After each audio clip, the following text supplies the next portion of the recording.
Hello everyone. ये बिहार का exam है, बिहार का एग्ज़ाम पेपर है जो लॉ का था। इसमें 150 क्वेश्चंस आते हैं। तो अभी हम इस वीडियो में कुछ क्वेश्चन सॉल्व करेंगे लगभग लगभग। और पार्ट बी जो आएगा उसमें हम रिमेनिंग क्वेश्चंस देखेंगे। ठीक है, तो चलिए हम स्टार्ट करते हैं क्योंकि क्वेश्चन बहुत लेंदी है पेपर। तो ज़्यादा समय ना वेस्ट करके सबसे पहला क्वेश्चन मेरे पास ये जो आया है, ये पेपर सेट है दूसरा। हो सकता है आपका पास जो पेपर आया हो वो सेट दूसरा हो। तो आप क्या करिएगा, सेट वाइज ना चल के अपने क्वेश्चन को मैच कर लीजिए, क्योंकि यहाँ पे क्वेश्चन भी दिख रहे हैं आपको स्क्रीन पे। तो आप अपने क्वेश्चन को मैच कर सकते हैं। ठीक है, तो चलिए हम स्टार्ट करते हैं। हमारा क्वेश्चन नंबर 1 जो है कॉन्ट्रैक्ट सब्जेक्ट से है। कॉन्ट्रैक्ट विदाउट कंसिडरेशंस जो होते हैं वो क्या होता है, वॉइड होता है। ठीक है, इसके कुछ एक्सेप्शंस भी सेक्शन 25 के अंदर। नेक्स्ट जो हमारे पास क्वेश्चन है, एज ऑफ मेजॉरिटी जो है वो कितनी दी गई है, 18 ईयर्स दी गई है।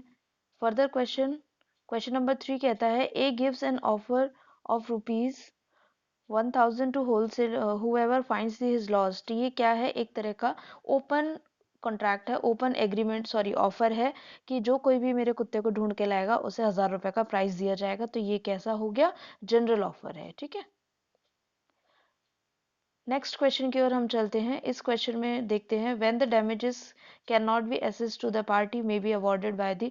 अब देखो ये कहा है अगर कोई एसेस नहीं कर सकते, दैट मीन्स आप मेजर नहीं कर सकते कि कितना नुकसान हुआ है, 50,000 का नुकसान है, 10,000 का नुकसान है, आप इस तरह की गणना नहीं कर पा रहे हो, तो उस मामले में कोर्ट कितना आपको कंपनसेशन देगी, कितना डैमेज देगी। तो इसमें होता है रीजनेबल। ठीक है, बट ये इस तरह का रीजनेबल वाला आंसर आपके ऑप्शन में है ही नहीं। तो ये हो सकता है कि ये वाला क्वेश्चन आपके किस में चला जाए, ऑब्जेक्शन में चला जाए। नेक्स्ट आता है नॉन एस्ट फैक्टम का मतलब क्या होता है, डॉक्यूमेंट एग्जीक्यूटेड इन इग्नोरेंस। तो ऑप्शन नंबर 1 इसका करेक्ट आंसर हो जाएगा। क्वेश्चन नंबर 6 देखते हैं, a contract is not frustrated by. देखो इसमें क्या है कि सेक्शन 56 जो फ्रस्ट्रेशन ऑफ कॉन्ट्रैक्ट की बात करता है उसमें बहुत सारी चीज़ें बता रखी हैं। उसमें ये भी है, ये भी है। तो ये वाला ऑप्शन नहीं होगा, दो हैं तो इसका एक आंसर हो जाएगा कमर्शियल इम्पॉसिबिलिटी। नेक्स्ट चलते हैं हमारे अगले क्वेश्चन की ओर। An agreement which is enforceable by law at the option of one or more of the parties thereto but not at the option of other party. ये कौन से होते हैं ऐसे कॉन्ट्रैक्ट, ऐसे एग्रीमेंट वॉइडेबल एग्रीमेंट कहलाते हैं जो एक पक्षकार के ऊपर डिपेंड करते हैं, ना कि दूसरे पक्षकार की ओर। अगला जो हमारा क्वेश्चन है वो कहता है प्रॉमिसरी एस्टेबल से रिलेटेड कौन सा क्वेश्चन है। In this question I am not sure about the answer, so मुझे कोई ऑथेंटिक वो नहीं मिला, इसलिए मैं इसको टिक नहीं करूंगी। नेक्स्ट क्वेश्चन है हमारा, विच one of the following statement is correct. इसमें से पूछ रहे हैं कि कौन सा स्टेटमेंट आपका करेक्ट होगा। तो ये सेक्शन 4 से बनता है हमारा question. The communication of N acceptance is complete. आपकी कम्युनिकेशन है वो एक्सेप्टेंस की कब कंप्लीट होगी, स्पेशली पूछा है अगेंस्ट द एक्सेप्टर। तो इसमें जो मेरे स्टूडेंट है वो जान सकते हैं मैंने क्या फॉर्मूला बताया था। अगर एक्सेप्टर पूछा जाए तो आपको आंसर में फाइंड इसका अपोजिट ढूंढना है, दैट मीन्स प्रपोजर। तो वैसे देख सकते हैं कि लास्ट में अगेंस्ट द प्रपोजर कौन सा ऑप्शन है, ऑप्शन नंबर बी में। ठीक है, बाकी यहाँ तो एक्सेप्टर है तो ये भी गलत, ये भी गलत, बोथ वाला तो आएगा ही नहीं। ठीक है, थर्ड पर्सन ये भी गलत। लेकिन हम इसे अब क्रॉस चेक कर लेते हैं पूरे स्टेटमेंट के थ्रू। ठीक है, अगेंस्ट द एक्सेप्टर आपका कब कंप्लीट होगा कम्युनिकेशन, वो भी किस चीज का, एक्सेप्टेंस का। तो ये कंप्लीट होता है when it comes to the knowledge of the proposer.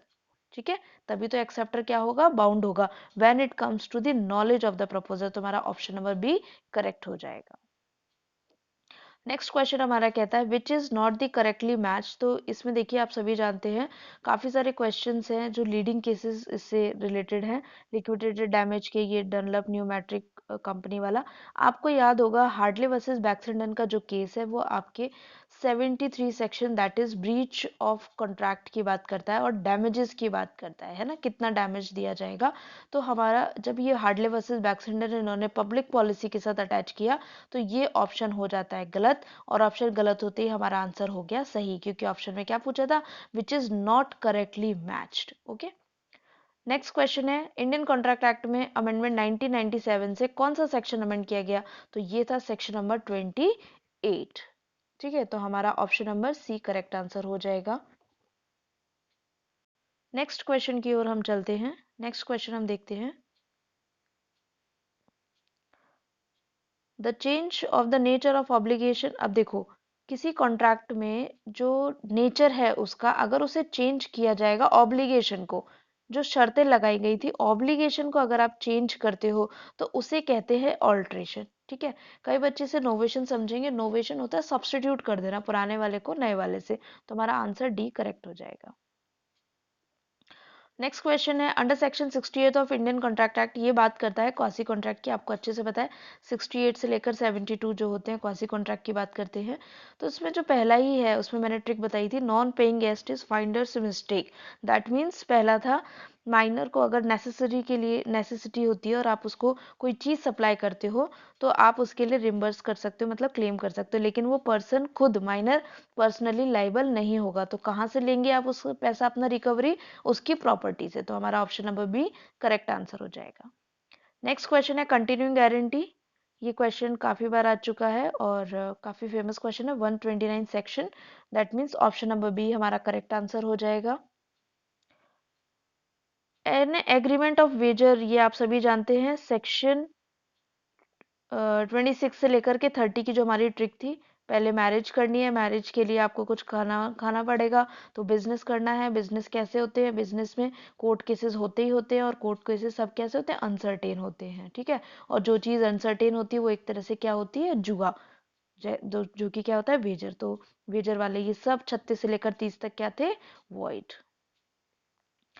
Next हमारा जो क्वेश्चन है, प्रोपाइंडर ऑफ पिजन होल थ्योरी, ये वाला क्वेश्चन मैंने काफी बार आपको कराया हुआ है। पिजन होल थ्योरी के कौन थे, सामंत थे। इसकी ट्रिक क्या बताई थी, एस पी से, आपको याद रखना है एस पी से। तो पिजन होल थ्योरी का ऐसा ज्यूरिस्ट होगा जिसका नाम एस से स्टार्ट होता है, दैट मीन्स सामंत। ठीक है, नेक्स्ट हमारा जो क्वेश्चन है देखते हैं, रेस इप्सा लॉकेटर जो है वो केस किसका रिलेटेड है, रूल ऑफ एविडेंस से रिलेटेड है। दैट मीन्स रेस इप्सा लॉकेटर का मतलब ही होता है घटना स्वतः प्रमाण। ठीक है, और जहां प्रमाण की बात आती है वो क्या होता है, एविडेंस होता है। नेक्स्ट है rule of strict liability propounded bye, strict liability का जो रूल है आपका, ये प्रोपाउंड किया था जस्टिस ब्लैकबर्न ने। ये मैंने आपको टॉट जब मेरे ग्रुप में पढ़ाया था तब बताया भी था, कुछ के जस्टिस के नाम लिखवाए थे कि ये आते हैं, इनसे पूछा जाता है क्वेश्चन। तो justice Blackburn, option A correct answer. आप लोग देखो, हो सकता है किसी के सेट में ऊपर नीचे ऑप्शंस भी दिए हो, तो ऑप्शन को अंदर डिटेल में क्या लिखा है वो मैच कर लेना। ठीक है, ए बी सी डी से मैच मत करना। नेक्स्ट आपका आता है क्यू फैसिट पर एलियम, ये लास्ट में मैंने आपको कुछ लैटिन मैक्सिम भी बताए थे, तो ये रिलेटेड हमारा vicarious liability, that means option number C correct answer है। नेक्स्ट आपके पास जो क्वेश्चन है देखिए, who divided wrong as private and wrong, तो इसका आंसर जो मुझे लगता है वो है ब्लैक स्टोन, बाकी ऑफिशियल की आएगी तब देख लीजिएगा। नेक्स्ट आता है which one of following is not a valid defence in tort, तो ये इसका आंसर सी हो जाएगा, सिंटायर नॉट फिट इंजूरिया वैलिड डिफेंस नहीं होता है। ओनली सिंटायर नॉन फिट इंजूरिया से काम नहीं चलेगा। डेमनम साइन इंजूरिया वेरी हॉट टॉपिक टॉर्ट का। टॉर्ट का तो देखिए जो मैंने वीडियो बनाए थे उसमें से शायद ही एक आध क्वेश्चन ऐसा हो जो ना आया हो, बाकी मेरा सब कुछ लेक्चर में से कवर हो गया है। तो डेमनम साइन इंजूरिया का मतलब होता है damages without infringement of legal right, तो हमारा ऑप्शन नंबर ए करेक्ट हो जाएगा।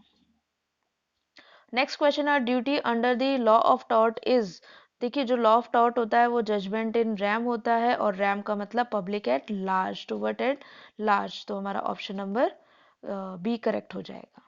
Okay, moving on next question, question number 24, principle of उबी जस इवी रेमेडियम जो है, देखिए एशवे वर्सेस वाइट कितनी बार बताया मैंने, एक तो इंजूरिया साइन डैमनम वाला एशवे वर्सेस वाइट से आया था, एंड उबी जस इवी रेमेडियम ये दोनों एशवे वर्सेस वाइट के केस से आए थे।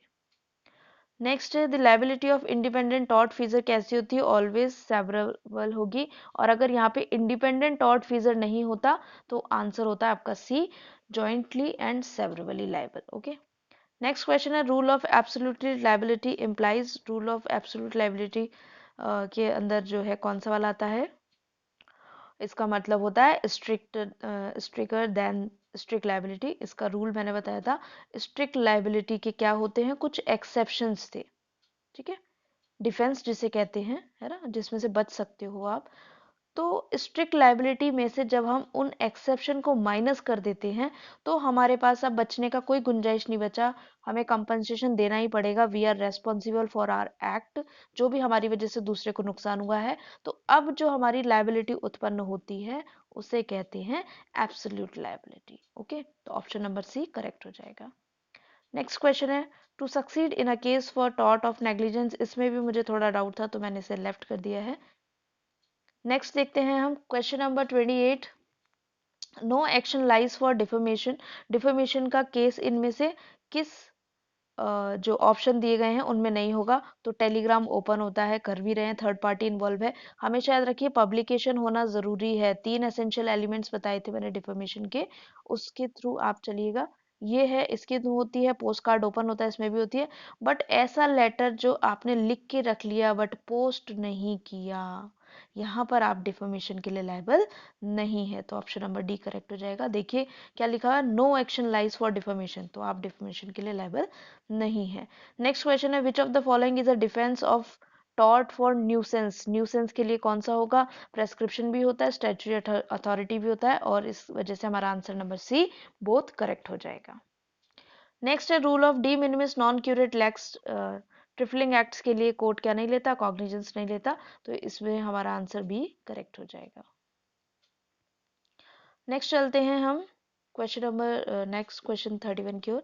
ये पूछ रहे हैं कि फ्यूचर गुड्स जो है उसमें दिया हुआ है, तो फ्यूचर गुड्स ऐसा जो अभी एग्जिस्टेंस में नहीं है, हमें क्या करना होगा, उसे फ्यूचर में ही वो एग्जिस्टेंस में आएगा, तो उसे कहते हैं फ्यूचर गुड्स। ठीक है, तो इस वजह से हमारा आंसर हो जाएगा goods which are not in existence, option number D.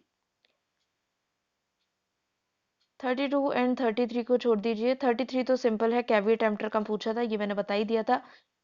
Cell of goods syllabus में हो and caveat emptor plus nemo dat quod non habet, यहाँ दो से क्वेश्चन आए नहीं, ऐसा हो ही नहीं सकता। तो देखिए हमारी एक लैटिन मैक्सिम आ गई। सेल ऑफ गुड्स का क्वेश्चन पेपर होता है तो ये दोनों लैटिन मैक्सिम आती ही आती हैं। यहाँ पर एक आ गई है कैविएट एम्प्टर, इसका मतलब होता है लेट द बायर बिवेयर, क्रेता सावधान का सिद्धांत। ठीक है, तो हमारा ऑप्शन नंबर सी करेक्ट हो जाएगा। क्वेश्चन क्वेश्चन था 33। ओके, नेक्स्ट क्वेश्चन की ओर हम देखते हैं। हमारा क्वेश्चन आएगा 35। Seller delivers to a buyer larger quantity of a goods. ये आपका जो है सेक्शन 37 से रिलेटेड है। इसमें बोलता है कि जितनी क्वांटिटी मंगवाई थी उससे ज़्यादा डिलीवर कर दी, तो इनमें से क्या सही होगा? थोड़ा सा ऊपर कर लेते हैं, क्या कौन सा जो है वो इनकरेक्ट है? ठीक है, विच इज इनकरेक्ट पूछा है। तो ये इस क्वेश्चन में कह रहे हैं कि जितना माल मंगाया था, मान लीजिए आपने 5 किलो राइस मंगाए हैं, ऑर्डर किया था 5 किलो, और उन्होंने भेज दिया है 10 kilo, that means 5 kg extra भेज दिया। ठीक है, टोटल आपको 10 किलो भेज दिया।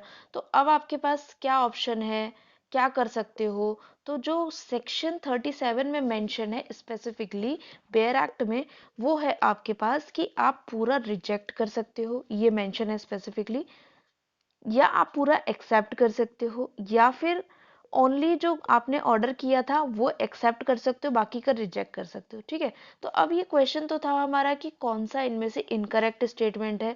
तो हम देखते हैं चौथे नंबर का जो स्टेटमेंट है डी ऑप्शन का, वहां पर बेयर एक्ट में लिखा हुआ है कि जितना भेजा था उसे एक्सेप्ट तो आपने होल कर लिया, बट जो पेमेंट की बात आएगी एज कॉन्ट्रैक्ट रेट पर होगा।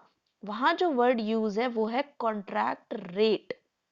ठीक है, और यहां पर जो वर्ड इन्होंने यूज किया है वो है payment only for the goods order. तो इस पॉइंट पे थोड़ा कॉन्फ्लिक्ट हुआ, इस वजह से मुझे ऑप्शन नंबर डी करेक्ट यहां पर लगता है। नेक्स्ट जो क्वेश्चन हम देखते हैं, क्योंकि ये पार्ट ए है, पार्ट बी में हम दूसरे क्वेश्चंस देखेंगे rest of the paper. Remaining जो हमारे पास क्वेश्चन आते हैं, देखिए mode of proof of the custom. हाँ, कस्टम को एविडेंस एक्ट में प्रूफ करने के क्या क्या तरीके हैं? तो ये मैंने अपने पेड ग्रुप वाले मेंबर्स को अच्छे से पता है कि मैंने मैप बताया था पूरे एविडेंस एक्ट में मैप कहाँ कहाँ पे है, पूरे एविडेंस एक्ट में कस्टम की बातें कौन से सेक्शन में की गई है, ठीक है। इस तरह से ये 2-3 प्रोविजंस मैंने एक्स्ट्रा बताए थे और वहीं से ये क्वेश्चन आया है, तो इसका option number D correct answer हो जाएगा, ठीक है।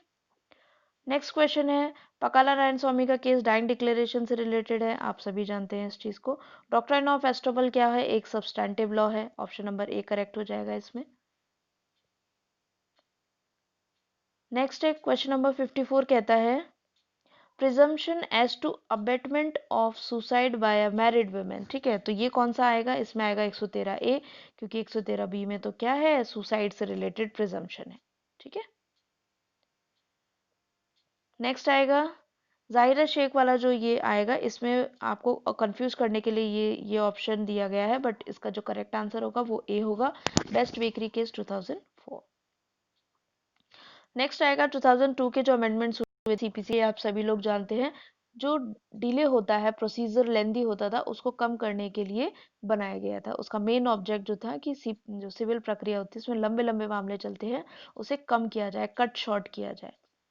रूल ऑफ दामदूपद जो होता है वो इंटरेस्ट से रिलेटेड है, ऑप्शन नंबर बी करेक्ट हो जाएगा, हिंदू लॉ से है, ये ओल्ड हिंदू लॉ जो कोडिफाइड नहीं है। इसका मेन क्या होता है, दाम, दाम का मतलब रुपीस, दू मतलब डबल, करेक्ट।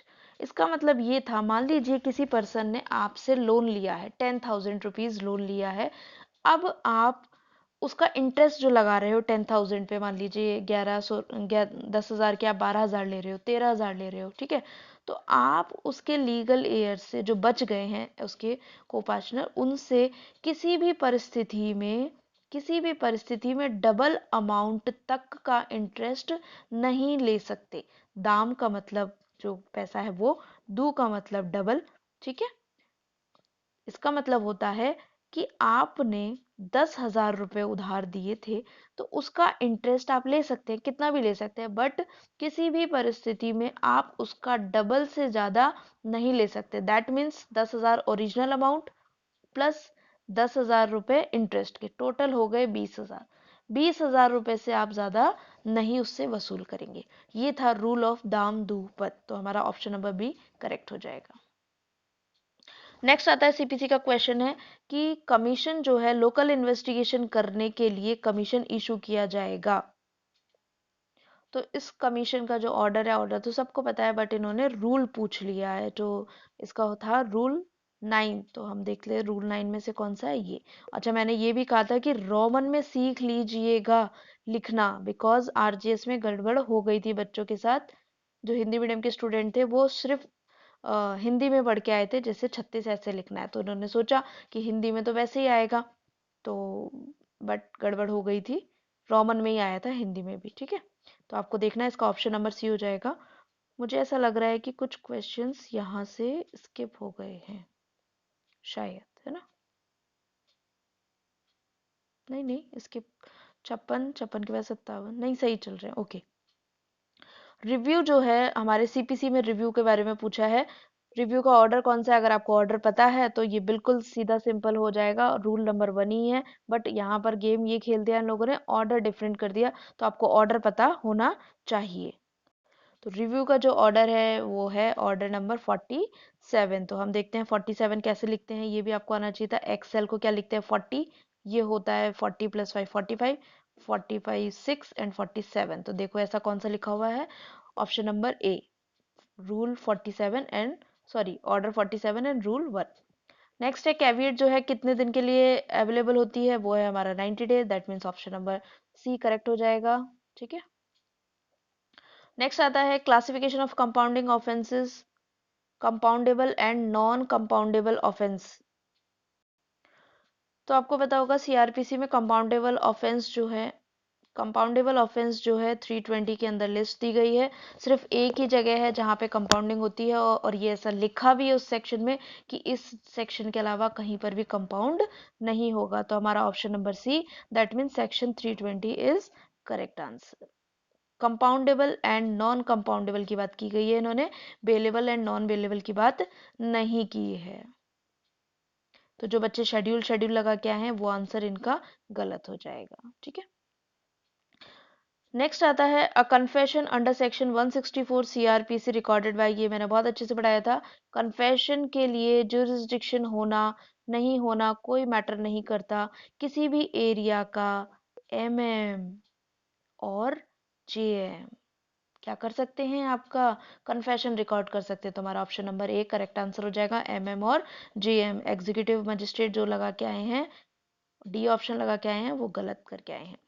नेक्स्ट जो क्वेश्चन है वो बड़ा ही मजेदार क्वेश्चन था और यहाँ से आया समझ में कि हमें रटना नहीं है, समझना है। क्वेश्चन कहता है 167 सीआरपीसी के अंदर ऐसे ऑफेंसेस जो डेथ से पनिशेबल हैं, एलआई लाइफ इम्प्रिजमेंट से पनिशेबल हैं, और ऐसा इम्प्रिजमेंट जो not less than 10 years, that means 10 year से ऊपर अपवर्ड के हैं, तो उनके लिए जेसीपीसी का जो प्रावधान है इन्वेस्टिगेशन के लिए कितना होगा। ठीक है, अब इस क्वेश्चन में दिमाग लगाने की बात ये थी कि ये इतने वाले जो ऑफेंस है डेथ वाले, इनमें कितना होता है total custody period, 90 days. 90 days option है नहीं है, तो आपको ये सोचना था इस 90 डेज में क्या होता है, जेसी होती है और पीसी होती है। पीसी मतलब पुलिस कस्टडी।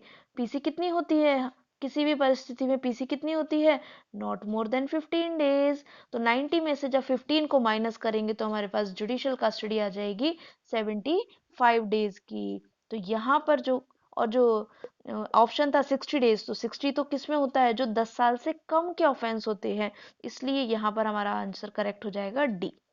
ठीक है, बाकी कुछ बच्चे हो सकता है इसे ऑब्जेक्शन में डाल दें, बट करेक्ट आंसर है 75। नेक्स्ट हमारा जो क्वेश्चन आता है क्वेश्चन नंबर 64, वो क्या कहता है देखते हैं। Where the husband has obtained the degree of divorce, okay, against the wife on the ground of desertion under section 125। देखिए, ये क्वेश्चन कह रहा है कि एक हस्बैंड ने डिग्री ले ली है किसकी, डाइवर्स की। ठीक है, डाइवर्स की डिग्री लेने के बाद क्या वह महिला धारा 125 सीआरपीसी के तहत मेंटेनेंस ले सकती है? हाँ बिल्कुल ले सकती है, डाइवर्स होने के बाद वो मेंटेनेंस क्लेम कर सकती है। उसका डाइवर्स होना डेजर्शन के ग्राउंड पर वो बार नहीं लगाता, it does not put any bar for the wife to claim the maintenance against the husband. Option number A is correct answer, because जो 125 सीआरपीसी में मना किया गया है, जिन आधार पर मना किया गया है वो आधार ये नहीं है, वो आधार दूसरे हैं।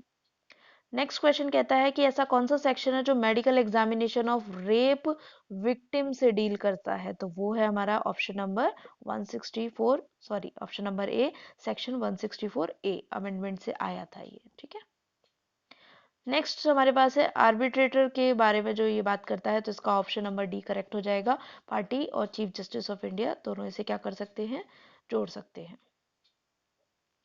नेक्स्ट है क्वेश्चन नंबर 67, कहता है कि setting aside an arbitral award, अगर आपको सेट असाइड करवाना है तो आपको कितने दिन के अंदर अंदर पार्टी को देना है ना, कितने अवार्ड के कितने दिन के अंदर अंदर आप उसे सेट असाइड करवा सकते हो।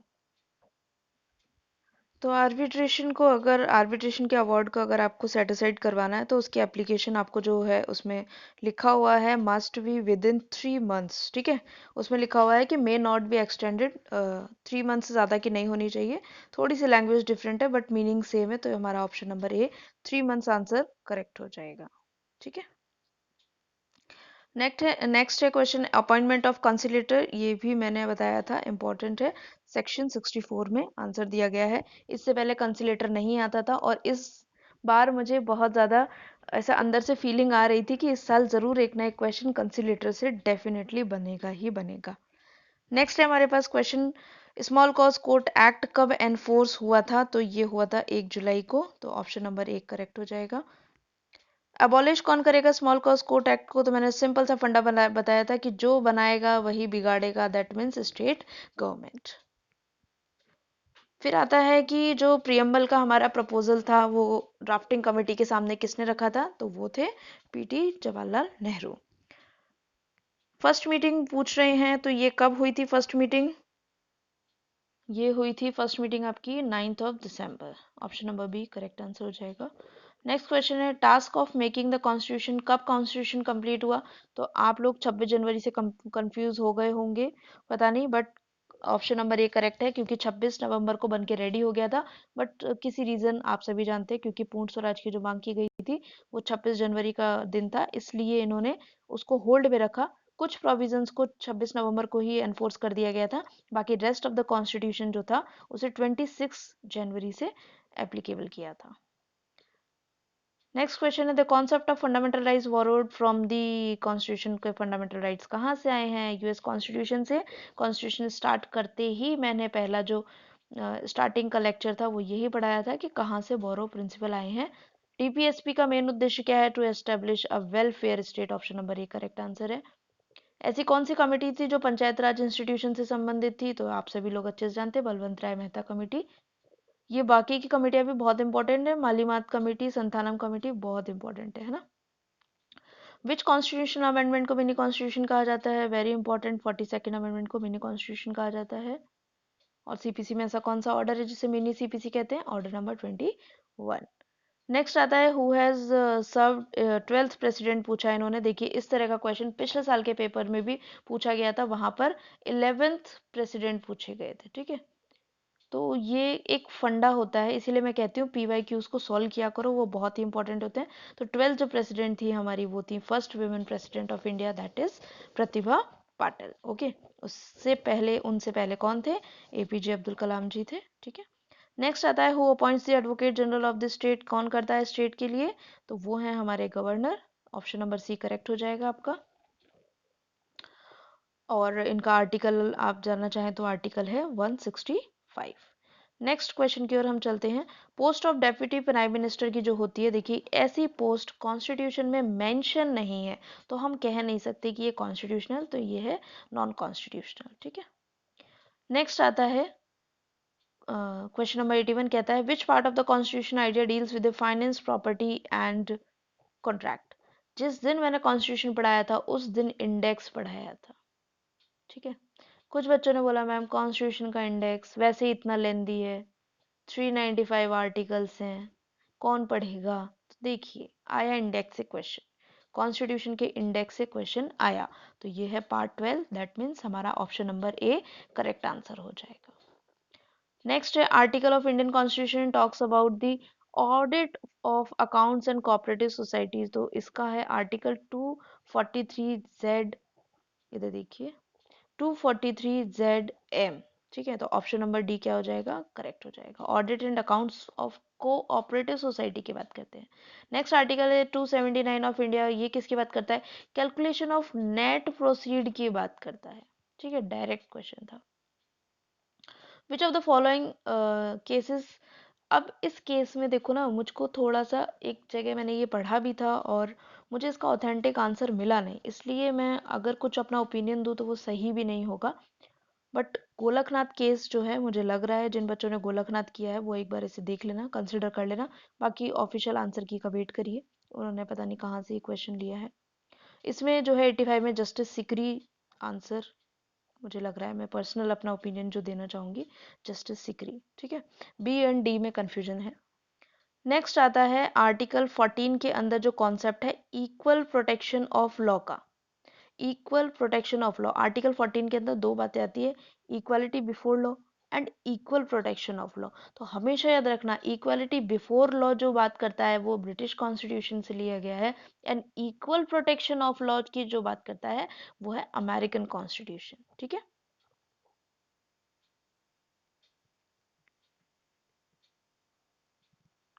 नेक्स्ट क्वेश्चन हम देखते हैं, promotion of international peace, and ये डायरेक्ट आर्टिकल से क्वेश्चन आया था, तो इसका आंसर है 51, option number C correct answer हो जाएगा। नेक्स्ट आता है article 77 of the Indian constitution, all executive action of the government of India shall be expressed to be taken in the name of president. Government of India कौन कौन लगा क्या है? उनका आंसर गलत है, इसका आंसर क्या हो जाएगा? क्योंकि यूनियन की बात करता है तो प्रेसिडेंट के नाम से चलेंगे, ठीक है। नेक्स्ट है, supreme court of India declare the constitutional amendment as unconstitutional. देखो ऐसा कौन सा कॉन्स्टिट्यूशनल अमेंडमेंट था जिसे अनकॉन्स्टिट्यूशनल डिक्लेयर कर दिया गया? ये लास्ट में जब मैंने वो बनाया था, एक PDF मैंने डाला था ग्रुप में, उसमें भी मैंने लिख दिया था लेटेस्ट अमेंडमेंट की बात की थी, तो पहले मैंने 99 अमेंडमेंट लिखा और उसके बाद 100 अमेंडमेंट, हालांकि वो 100 अमेंडमेंट से रिपील नहीं था, सुप्रीम कोर्ट ने उसे कर दिया था, बट मैंने इसे करेक्ट कर दिया। बट ये जो 99 कॉन्स्टिट्यूशनल अमेंडमेंट था एनजेएसी को लेकर के, इसे अनकॉन्स्टिट्यूशनल सुप्रीम कोर्ट ने डिक्लेयर कर दिया था। ठीक है, तो इसका आंसर यही, मुझे क्या पता था कि जो मैं करवा रही हूँ वही आ जाएगा, ऑप्शन नंबर सी करेक्ट हो जाएगा। नेक्स्ट है क्वेश्चन नंबर 91, कहता है मिनिमम नंबर ऑफ जजेस who are sit at the purpose of deciding any case involving substantial question of law as to the interpretation of the constitution की जब हम बात करेंगे, तो इसमें आर्टिकल जो डील करेगा आपका वो आर्टिकल है 145। ठीक है, और उसमें एक्सप्रेसली मेंशन नहीं है, बट वहां पर आएंगे 5 जजेस ऑफ बेंच। ठीक है, सब्सटेंशियल क्वेश्चन ऑफ लॉ की बात करेंगे, इंटरप्रिटेशन ऑफ द कॉन्स्टिट्यूशन, तो मिनिमम 5 जजेस की बेंच होगी, वो सुनेगी, वो हेल्ड करेगी। नेक्स्ट क्वेश्चन आता है C&AG, जो है एक रिपोर्ट बनाएंगे अकाउंट्स की, और उस रिपोर्ट को सबमिट किया जाएगा। तो वो रिपोर्ट किसे सबमिट की जाएगी, क्वेश्चन इज अबाउट कि रिपोर्ट किसे सबमिट की जाएगी, आर्टिकल 151। ठीक है, कैग, एजी, ये चीजें ऐसी होती हैं जो क्वेश्चन आता ही आता है यहाँ से। नेक्स्ट क्वेश्चन पूछ रहे हैं कि ऑल इंडिया सर्विसेज को एक्सपैंड करने की एक्सक्लूसिव पावर किसके पास है। तो ऑल इंडिया सर्विसेज का जो गठन होता है और उसके एक्सटेंड की बात जब हम करते हैं, तो इसमें देखिए राज्यसभा का भी इन्वॉल्वमेंट होता है, क्योंकि एक तरह से, बाकी पार्लियामेंट जो है, मुझे 95% इसका आंसर पार्लियामेंट लग रहा है, बट फिर भी राज्यसभा भी अगर इन केस है तो ऑफिशियल की का वेट कर लीजिए, बाकी पार्लियामेंट जिसने लगाया वो अपना क्वेश्चन एक कंसीडर कर सकते हैं, करेक्ट है। नेक्स्ट पूछा गया है कि इंडियन कॉन्स्टिट्यूशन में जो लैंग्वेज होगी यूनियन की वो कौन सी होगी, हिंदी होगी, और स्क्रिप्ट कौन सी होगी, देवनागरी होगी, एंड आर्टिकल कौन सा है, 343 आर्टिकल लैंग्वेज की बात करता है। एग्जैक्ट सिंपल यही लैंग्वेज लिखी गई है, बेयर एक्ट का क्वेश्चन है डायरेक्ट। ये क्वेश्चन बहुत मजेदार है, इसको सॉल्व करने में बहुत मजा आने वाला है। 95 नंबर का क्वेश्चन कहता है कि इंडियन कॉन्स्टिट्यूशन में ऐसा कौन सा प्रोविजन है जो सेव करता है, सेविंग प्रोविजन पूछा है। ठीक है, रिपील एंड सेविंग जो यूजुअली लास्ट का प्रोविजन होता है, judgment of the privy council के जजमेंट को सेव करता है, सिक्योर करता है। तो आर्टिकल है 395, उसमें लिखा हुआ है रिपील्ड। ठीक है, अब आप सोचेंगे मैडम पागल हो गई हैं, क्यों पागल हो गई हैं, उसमें कहीं भी साफ नहीं लिखा है प्रीवी काउंसिल को सेविंग क्लॉज में डाला गया, नहीं लिखा गया ना जजमेंट, बट वहां क्या लिखा हुआ है, government of India act 1935 repealed होता है, 1919 का एक्ट रिपील्ड होता है, बट डज नॉट इंक्लूड, ये इंक्लूड नहीं करेगा प्रीवी काउंसिल के ज्यूरिसडिक्शन को। दैट मीन्स जो प्रीवी काउंसिल ने ज्यूरिडिक्शन दिया है, जजमेंट्स दिए हैं, वो क्या हो गए, सेव हो गए। तो कौन सा आर्टिकल लग गया, आर्टिकल 395 लग गया। तो हमारा आंसर क्या हो गया, ऑप्शन नंबर डी करेक्ट हो गया। ठीक है, नेक्स्ट आता है who was the chairman of the first commission on review of Indian constitution का जो रिव्यू हुआ था, उसमें जो चेयरमैन, देखिए जो हेड होते हैं उसी के नाम से वो कमेटी फेमस हो जाती है और इसीलिए वो हो जाता है। ठीक है, तो इसमें जो है जस्टिस वेंकट चलैया जो है, ऑप्शन नंबर ए आपका करेक्ट हो जाएगा। नेक्स्ट क्वेश्चन आता है कि कौन सी ऐसी रिट है जिसे जुडिशियल रेमेडी के नाम से जाना जाता है, तो मैंडाबस, डायरेक्ट क्वेश्चन था। प्रोक्लेमेशन है 352 में, प्रोक्लेमेशन जो है इशू किया गया है, तो shall be laid down before the each house of the parliament. ठीक है, डायरेक्ट क्वेश्चन है ये, और ये आर्टिकल 352 का सब क्लॉज 4 जो है उसकी बिल्कुल एग्जैक्ट यही लाइन है। ठीक है, तो आपका ऑप्शन ए करेक्ट आंसर हो जाएगा। फाइनेंस कमीशन के अंदर कितने मेंबर होते हैं, तो आपको याद रखना है 1 chairman and 4 member, that means total 5, but specific दे दिया है तो 5 मेंबर्स अगर आप करके आए हैं, तो क्योंकि यहाँ स्पेसिफिक दे दिया ना, 1 चेयरमैन, चेयरमैन है वहाँ मेंबर्स, और 4 अदर है ना, तो टोटल भी 5। मुझे पता था इसमें काफी बच्चे कंफ्यूज होंगे 5 में और 1 चेयर एंड 4 5, बट करेक्ट जो अप्रोप्रिएट आपका आंसर है वो है option number C. Next question है आपका, क्वेश्चन कहता है कि कंपोजिशन ऑफ द यूपीएससी, ये भी थोड़ा कन्फ्लिक्ट था, बहुत ही ज़्यादा इंटरप्रिटेशन करने के थ्रू इसका आंसर आया है। वो इस तरह का है कि जो यूपीएससी है उसका जो कंपोजिशन होता है, अब डायरेक्टली तो कॉन्स्टिट्यूशन में लिखा नहीं है कि 1 चेयरमैन होगा, 10 अदर मेंबर्स होंगे, ऐसा कॉन्स्टिट्यूशन में कहीं नहीं लिखा डायरेक्टली, ठीक है। बट कॉन्स्टिट्यूशन में प्रोविज़न तो है यूपीएससी का, और ये भी कह रखा है कि प्रेसिडेंट उसके ऊपर रूल्स बनाएंगे, अपॉइंटमेंट करेंगे और ये सब चीज़ें। तो हम इस फैक्ट से भी डिनाई नहीं कर सकते, has been laid down in the constitution, ठीक है, क्योंकि इसका मैटर तो है। बट जो इसका कॉम्पोजिशन है वो एक्चुअल में जो डिटरमाइन किया जाता है वो है प्रेसिडेंट।